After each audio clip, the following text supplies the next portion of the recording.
السلام علیکم۔ مشی T V پر ایک بار پھر سے خوش آمدید۔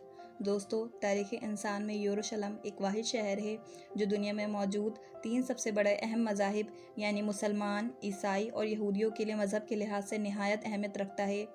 اس شہر کی تاریخ نہایت ہی پرانی ہے اور کئی مرتبہ اس پر حملے بھی ہوئے جس کے دوران یہودی دربدر ہو گئے۔ آج بھی ماہر آثار قدیمہ ان قدیم کھنڈرات میں موجود وہ عمارتیں تلاش کرنے کی کوشش کرتے ہیں جو اس شہر کے اجڑنے کے دوران نظروں سے غائب ہو گئی۔ پہلی بار یہ شہر حضرت داؤد علیہ السلام کے دور میں تعمیر ہوا۔ وہ اللہ کے ایک جلیل و قدر پیغمبر تھے۔ ان کا نام قرآن مجید میں 16 مرتبہ آیا ہے اور یہ پہلے پیغمبر ہے جنہیں بنی اسرائیل کی بادشاہی بھی عطا ہوئی۔ قرآن پاک میں حضرت آدم علیہ السلام کے علاوہ حضرت داؤد علیہ السلام وہ واحد پیغمبر ہے جنہیں خلیفہ کہہ کر بھی پکارا گیا ہے۔ آپ کو بادشاہت ملنے سے 1000 قبل میں وہ دور تھا جب بنی اسرائیل سے فلسطین کے اکثر علاقے چھینے جا چکے تھے۔ اس وقت بنی اسرائیل کے حکمران حضرت شموئیل علیہ السلام تھے جو کہ بہت بوڑھے ہو چکے تھے، لہٰذا بنی اسرائیل نے دشمنوں کے مقابلے میں کسی بادشاہ کے لیے اللہ پاک سے دعا مانگی۔ یوں اللہ پاک کے حکم کے مطابق حضرت شموئیل علیہ السلام نے 30 سالہ طالوت کو ان پر بادشاہ مقرر کرنا چاہا، مگر بنی اسرائیل نے انہیں بادشاہ تسلیم کرنے سے منع کر دیا اور شرط رکھی کہ جب تک صندوق سکینہ ان کے حوالے نہ کر دیا جائے وہ طالوت کی بادشاہی کی اطاعت نہیں کریں گے۔ دوستو، یہ تابوت سکینہ آخر کیا تھا اور بنی اسرائیل اسے اتنی اہمیت کیوں دیتے تھے؟ اس بات کو سمجھنے کے لیے ہمیں تاریخ میں بہت پیچھے جانا پڑے گا۔ ہر دور میں مسلمان، عیسائی اور یہود ایک دوسرے کے مخالف رہے ہیں، مگر ایک جگہ پر تینوں مذاہب متفق ہیں، وہ تابوت سکینہ ہے۔ یہ ایک معجزاتی اور کراماتی تابوت ہے جو مومنوں کے دل میں سکون و قرار کے غرض سے نازل ہوا تھا اور حضرت آدم علیہ السلام سے خاتم الانبیاء کی میراث رہی، جس کی وجہ سے اس کی عظمت و حرمت بہت زیادہ ہے۔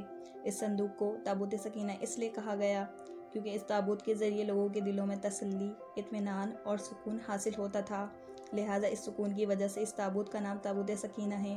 انگلش میں اسے دی آرک آف کووننٹ بھی سے ٹرانسلیٹ کیا۔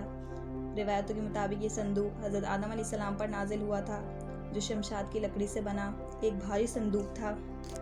اسے آپ جنت سے اس دنیا میں ساتھ لے کر آئے تھے اور وفات تک یہ حضرت آدم علیہ السلام کے پاس ہی رہا۔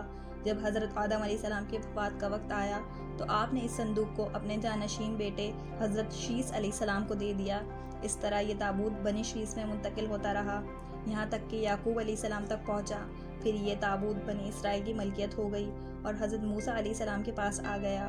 حضرت موسیٰ علیہ السلام نے برسوں صحرائے سینا میں پھرنے کے بعد اپنے قوم کے لیے ایک عبادت کا خیمہ بنایا۔ اس خیمے میں ایک چھوٹی سی جگہ بنائی گئی جہاں آپ نے تابوت سکینہ کو رکھ دیا تھا۔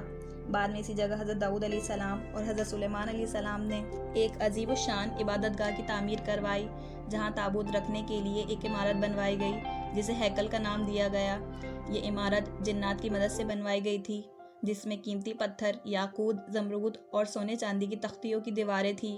اس ہیکل میں چمک اور روشنی اس قدر تھی کہ رات میں بھی روشنی کی ضرورت نہیں پڑتی تھی۔ جس خاص کمرے میں تابوت کو رکھا جاتا تھا اس کا نام القدوس تھا۔ دراصل اس تابوت میں پیغمبروں کے تبرکات تھے جن میں لوح قرآن اور توریت کی تختیاں کے ٹکڑے، منصلوہ، حضرت یوسف علیہ السلام کا کرتا، ہارون علیہ السلام کی قبا، موسیٰ علیہ السلام کا عصا اور امامہ اور حضرت سلیمان علیہ السلام کی انگوٹھی تھی۔ اس کے علاوہ اور بھی بہت سارے پیغمبروں کی صورتوں کے حلیے بنے ہوئے تھے۔ یہ صندوق بنی اسرائیل کے لیے نہایت ہی مقدس اور بابرکت تھی۔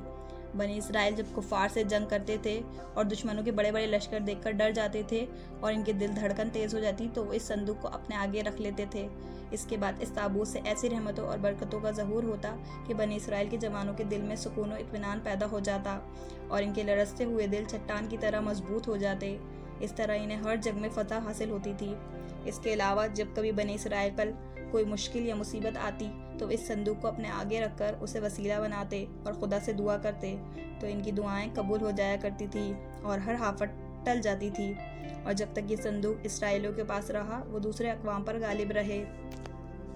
مختصر یہ کہ یہ تابوت بنی اسرائیل کے لیے عروج اور بابرکتوں کا سبب بنا، مگر یہ بنی اسرائیل طرح طرح کے گناہوں میں ملوث ہو گئے اور ان لوگوں میں سرکشی اور کفر کا دورہ ہو گیا تو ان کی بدعمالیوں کی نحوست سے ان پر خدا کا یہ غضب نازل ہو گیا کہ قوم عمالقہ نے کفار کا ایک لشکر جرار کے ساتھ ان لوگوں پر حملہ کر دیا۔ ان کافروں نے بنی اسرائیل کا قتل عام کر کے ان کی بستیوں کو تخت و تراش کر ڈالا، عمارتوں کو توڑ کر سارے شہر کو تہس نہس کر دیا اور اس مقدس تابوت کو بھی اٹھا کر لے گئے۔ انہوں نے اس تابوت کو نجاستوں کے کوڑا خانہ میں پھینک دیا لیکن اس بے ادبی کا قوم عمالقہ پر یہ وبال پڑا کہ یہ لوگ طرح طرح کی بیماریوں اور بلاؤں میں مبتلا کر دیے گئے۔ لہٰذا قوم عمالقہ کی یہ 5 شہر بالکل برباد اور ویران ہو گئے اور ان میں بیماریاں پھیل گئی۔ لہٰذا ان کافروں کو یقین ہو گیا کہ اس صندوق کی بے ادبی کا عذاب ان پر پڑ گیا ہے، تو ان کافروں کی آنکھیں کھل گئی۔ لہٰذا ان لوگوں نے اس مقدس صندوق کو ایک بیل گاڑی پر لاد کر بیلوں کو بنی اسرائیل کی بستیوں کی طرف ہانک دیا۔ پھر اللہ تعالیٰ نے 4 فرشتوں کو مقرر فرما دیا جو اس مبارک صندوق کو بنی اسرائیل کے نبی حضرت شمعیل علیہ السلام کی خدمت میں لائے۔ اس طرح پھر بنی اسرائیل کی کھوئی ہوئی نعمت دوبارہ ان کو مل گئی۔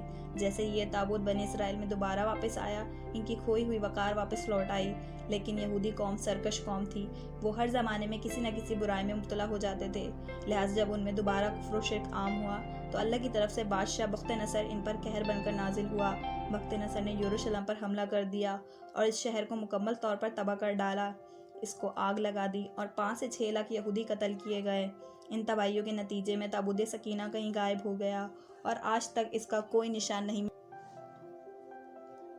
نہیں مل سکا، اور یہ ہیکل سلیمانی بھی دوسری بار تباہ ہو گیا۔ مگر دوستو، یہ تابوت سکینہ اس وقت کہاں موجود ہے؟ اس موضوع پر دنیا کے مختلف حصوں سے مختلف دعوے سامنے آتے رہتے ہیں۔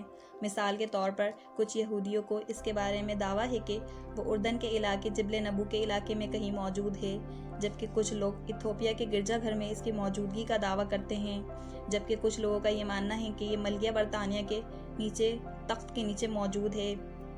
ملکہ کی تخت پوشی کی جاتی ہے، جہاں ماہران قدیمہ اور یہودی اسے ڈھونڈنے کے لیے کوشش تو کر رہے ہیں، اور در حقیقت یہ اس وقت کہاں موجود ہے یہ کسی کو نہیں پتہ۔ اللہ کے سوا کوئی نہیں جانتا، اور یقیناً جب اللہ پاک اسے خود ظاہر نہ کرنا چاہے، اسے کوئی بھی کبھی بھی ڈھونڈ نہیں پائے گا۔ مجھے امید ہے کہ آپ کو آج کی میری ویڈیو کافی انفارمیٹیو لگی ہوگی اور پسند آئی ہوگی۔ اگر آپ کو یہ ویڈیو اچھی لگی تو اسے لائک کریں اور میرے چینل کو سبسکرائب کریں اور کامنٹ کے ذریعے اپنی رائے دیں۔ اللہ حافظ۔